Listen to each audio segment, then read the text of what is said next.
देखो ये हमको छोड़कर दूसरे की तरफ, तो फिर सारी बुद्धि उधर ही चली जाएगी और राग द्वेष में फंस कर ये जन्म बर्बाद हो जाएगा और कुछ नहीं। जिसका पत्नी में राग है उसको अगला जन्म स्त्री का मिलेगा, जिसका पुरुष में राग है तो जहाँ राग है वही जन्म। तो काहे को जन्म हम भगवान की तरफ बढ़ें कि ये प्रपंच की तरफ बढ़ें, और कोई किसी का नहीं है। बिल्कुल सच्ची समझो, भोगी पुरुषों को कभी किसी से प्यार नहीं होता, केवल भोग से प्यार होता है। उससे अच्छी उसको तीसरी मिल जाए तो तीसरी से प्यार करेगा, चौथी मिल जाए तो चौथी से प्यार, उसको किसी से प्यार नहीं, उसको अपने इंद्रिय भोग से प्यार है। तो ऐसे लोगों से क्या प्यार करे। पति रूप में हो ठीक है, भगवान ने आपको हमारा साथी बनाया था, अब आप भटक रहे हो तो हम क्या कर सकते हैं, आप भटकिए, हम तो सतमार्ग में चलेंगे। बिल्कुल शांत होकर भगवान को अपना प्रीतम मानकर नाम जप करते हुए चलिए, दुखी मत होइए। अगर दुखी होगी तो फिर कई गंदे रास्ते निकल जाते हैं। मन कहेगा अच्छा तुम जा रहे हो गलत, तो फिर अब हम भी गलत हो रहे हैं। श्री कृष्ण तो परम प्रेम है ना, यानी कि उनका प्रेम तो कभी मिटने वाला नहीं। तो आप मुझे वो दे दीजिए, क्या पता मैं उनके बाद इसको भूल जाऊंगी। मुझे श्री कृष्ण दे दीजिए। हाँ, बस उन्हीं की शरण में रहो, भगवान से यही प्रार्थना एकांत में करो रोकर, तो बड़े कृपालु हैं। हाँ, वो बहुत करुणा करते हैं। मेरे अंदर बिल्कुल पेशेंस नहीं बचा, मेरे को श्री कृष्ण चाहिए। अब अगर वो नहीं मिलेंगे तो मुझे कौन प्रेम करेगा? हाँ, खूब नाम जप करो, खूब नाम जप करो, भगवान बड़ी कृपा करते हैं। सही मानो, भगवान बड़ी कृपा करते हैं। ऐसी बड़ी कृपा होती है जिससे जीव का सब राग नष्ट होकर भगवान की तरफ हमारी एक गति हो जाती है। इसलिए चिंता न करो, ये भी भगवान की कृपा मानो। वैभव जी बालाघाट से। राधा वल्लभ श्री हरिवंश महाराज जी। महाराज जी, भगवान श्री कृष्ण जी गीता जी में कहते हैं कि सत भी मैं हूं और असत भी मैं हूं, और ना मैं सत हूं ना मैं असत हूं। महाराज जी, इन दोनों भाव कैसे समझे महाराज जी, इन दोनों बातों को? पहली बात तो है, जब तक भगवान का भजन नहीं करोगे, बुद्धि शुद्ध नहीं होगी, तब तक भगवान की बात को समझना बड़ा कठिन है। भगवान कहते हैं मैं सत हूं और मैं भी असत हूं। तो असत क्या है और सत क्या है? जो आप ये देख रहे हो ये सब असत है। इसमें जो दिखाई नहीं दे रहा है वो सत है।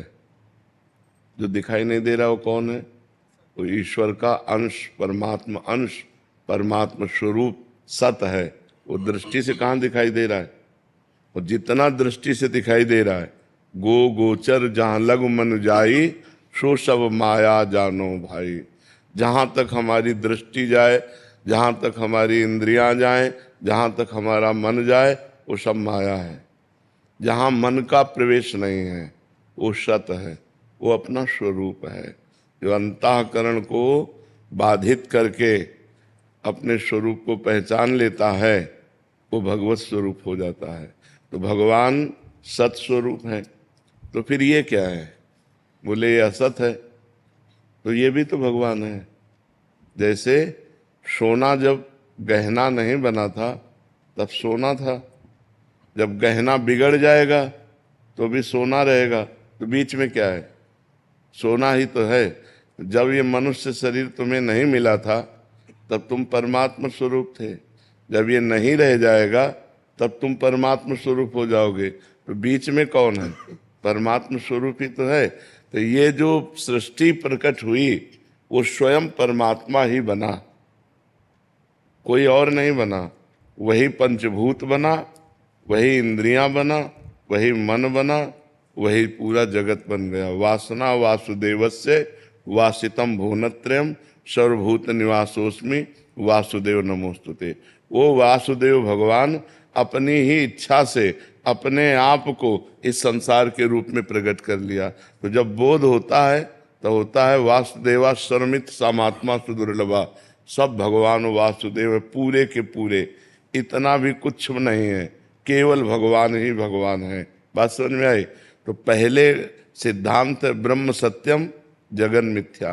पहले हम ब्रह्म को सत्य मान करके जगत को मिथ्या जान करके इसका त्याग करते हैं। जब जगत का त्याग होकर ब्रह्म स्वरूप में स्थित होते हैं तो सर्वम खलमिदम ब्रह्म, सब ब्रह्म ही है। अब जो भगवान ने कहा मैं सत और असत दोनों से परे हूँ, जैसे हमारा ये शरीर असत है, ये भगवान नहीं है। हमारा जो स्वरूप है भगवान का अंश है, पुरुष, लेकिन पुरुषोत्तम उससे भी परे है। हम इतना ही जान लिया तो सब कुछ नहीं जान लिया। वेद नेति नेति कहते हैं, इसलिए वो सत्य भी है, वो असत्य भी है, वो सत्य असत्य दोनों से परे भी है। तो भगवान का स्वरूप ये जितने भी आप देख रहे हो पूरे के पूरे भगवान के स्वरूप हैं। पर कहाँ भगवान है? जब तक हमें ज्ञान नहीं होगा तब तक हमें अनुभव में नहीं आएगा। वो असत भी है, वो सत्य भी है, ना वो सत्य है ना वो असत है। वो क्या है आज तक पूर्ण रूप से कोई नहीं वर्णन कर पाया। वेद भी नेति नेति करके वर्णन करते हैं, तो इसीलिए संत महात्मा जन अनुभव कर लेते हैं, अनुभव करके उन्हीं में लीन हो जाते हैं। जैसे समुद्र की तरंग समुद्र ही है, वायु विकार होने के कारण तरंग नाम पड़ा, जहां वायु विकार हटा तो समुद्र में लीन हो गई। समुद्र से करोड़ों तरंग उत्पन्न होती है, लेकिन एक तरंग क्या समुद्र उत्पन्न कर सकती है? क्या नहीं कर सकती ना। ऐसे ही हम करोड़ों अंश रूप में भगवान के हैं, लेकिन भगवान तो समुद्र है। हम जैसी तरंगे भगवान रूपी समुद्र में करोड़ों असंख्यों अरबों अनंतों प्रकट होती हैं, लेकिन एक तरंग की ताकत नहीं कि समुद्र प्रकट कर दे। वायु हटा वो समुद्र रूप हो गया। तो माया का विकार होने के कारण हम ब्रह्म से विलग अपने को मानकर स्त्री पुरुष जड़ चैतन्य भेद देख रहे हैं, और जब माया का विकार हटा तो सब लहरें समुद्र ही है, वो शांत समुद्र हो गया। तो परमात्मा को जानना पूर्ण रूप से वो अनुभवगम्य है, अनिर्वचनीयम स्वरूपम। परमात्मा का क्या स्वरूप है? वो अनिर्वचनीय है। वो सत्य भी है, वो असत भी है, वो सत और असत